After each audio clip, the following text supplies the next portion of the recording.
আলাইকুম রহমতুল্লাহ। প্রিয় দর্শক, দ্য ফিরতি বাংলার পক্ষ থেকে আপনাদের স্বাগত জানাচ্ছি। আমি এখন লাইভ যেখানে যে লোকেশনটাতে আছি সেই লোকেশন দেখতে পাচ্ছেন। ওয়ালাইকুম আসসালাম। তো এই জায়গায় একটা লরি অ্যাক্সিডেন্ট হয়েছে। আমি ইনশাআল্লাহ এই বিষয়ে আপনাদের ডিটেলস জানাবো অনুমতি নিয়ে। নলকা ব্রিজের আগে আপনারা দেখতে পাচ্ছেন আমার লোকেশন, আপনাদেরকে এখনই দেখাবো। প্রিয় দর্শক, আপনারা দেখতে পাচ্ছেন সামনে গাড়ির আরেকটা ইঞ্জিন নিয়ে আসা হয়েছে, পেছনে যে কার্গো আছে সেটা টানার জন্য। আবার আগের যে ইঞ্জিন ছিল সেই ইঞ্জিনটা আপনারা দেখতে পাচ্ছেন যে সেই ইঞ্জিনটা পুরাটে দুমড়ে মুচড়ে একেবারে শেষ হয়ে গেছে। এটা নিয়ে উদ্ধার করার পরে নিচ থেকে ওঠানোর পরে আপনারা দেখতে পাচ্ছেন যে মেশিনটা ছোট একটি পিক আপে উঠে নিয়ে যাচ্ছেন যারা এটা উদ্ধারকারী দল, তারা এটা উঠে নিয়ে যাচ্ছেন। দেখেন কত পরিমাণে ক্ষতি হয়েছে, সেটা কত বড় গর্ত হয়েছে, মাটিতে ব্যাপক গর্ত হয়ে গেছে। আর নতুন আরেকটা নিয়ে আসা হয়েছে ভাঙাটার পরিবর্তে, বাকিটা অপসারণের জন্য কিন্তু সরিয়ে নেওয়ার জন্য মোটা শেকল ব্যবহার করে সরানো হয়েছে। আর গাড়িটা কিন্তু দুমড়ে মুচড়ে গিয়েছে। গাড়ির চালক, হেল্পার সবাই সুস্থ আছেন, ভালো আছেন।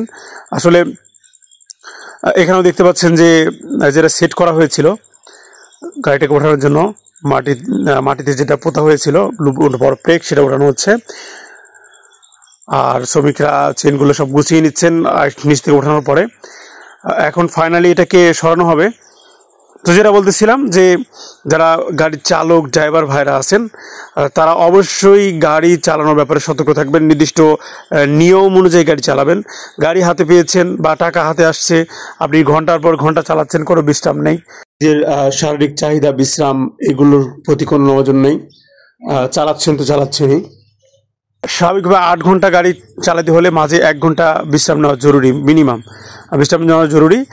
আপনারা হেল্পার ভাইকে দেখলেন, এই হেল্পার ভাই তিনি ওই গাড়িতে ছিলেন, তিনিও সুস্থ আছেন।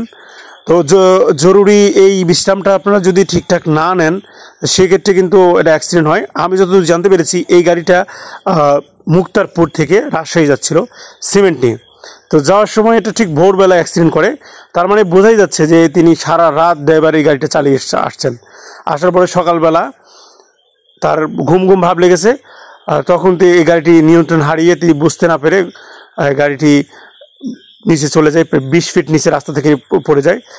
আল্লাহর অশেষ মেহেরবানি যে সেখানে কোনো পানি ছিল না।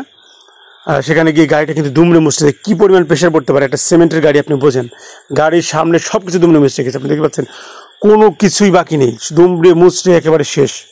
দেখেন এখানে লাইটগুলো, এরপরে হচ্ছে বিভিন্ন যন্ত্রাংশ টোটাল জায়গায় ভেঙে, দেখেন ডান পাশে ভেঙে গেছে। টোটালি অবস্থা খারাপ, মানে একেবারে গাড়িটা খারাপ। গাড়িটা ঠিক করতে আনুমানিক 10 লাখ টাকার প্লাস লাগবে। আমি বিভিন্ন জন কাছে জেনেছি যে তারা বলেছেন 10 লাখ টাকা এটা সম্ভব না, গাড়িটা পরিপূর্ণ ইঞ্জিনটা এবং পেছনে ক্যারিয়ারটা মেরামত করার।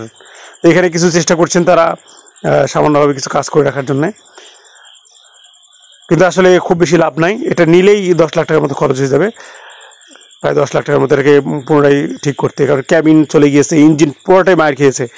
তো যারা ভাইরা গাড়ি চালকরা আছেন তারা গাড়ি চালানোর ক্ষেত্রে অবশ্যই সতর্কতা অবলম্বন করবেন, নিরাপত্তাকে প্রাধান্য দেবেন। আপনি আপনার যে যানবাহনটি ব্যবহার করে ইনকাম করছেন সেই যানবাহনটি যদি না থাকে আপনি কীভাবে ইনকাম করবেন? আপনি হাঁস থেকে ডিম পান, প্রতিদিন ডিম পান, আপনি হাঁসটাই জবাই করে খেয়ে ফেললেন বা হাঁসটাই নষ্ট করে ফেললেন, সেক্ষেত্রে কিন্তু আপনার আর লাভ থাকবে না, আপনি পথে বসে যাবেন, এটাই স্বাভাবিক। তাই গাড়ি যারা চালান গাড়ির প্রতি যত্নশীল হন। ইনকাম করবেন, আল্লাহ যতটুকু আপনাকে বরকত দেবেন, বারাকা দেবেন, ততটুকু ইনকাম করবেন। বেশি ইনকাম করতে গিয়ে পুরো গাড়িটাই আপনি নষ্ট করে ফেলবেন না। তো সবাই ভালো থাকুন, সুস্থ থাকুন, নিরাপদে থাকুন।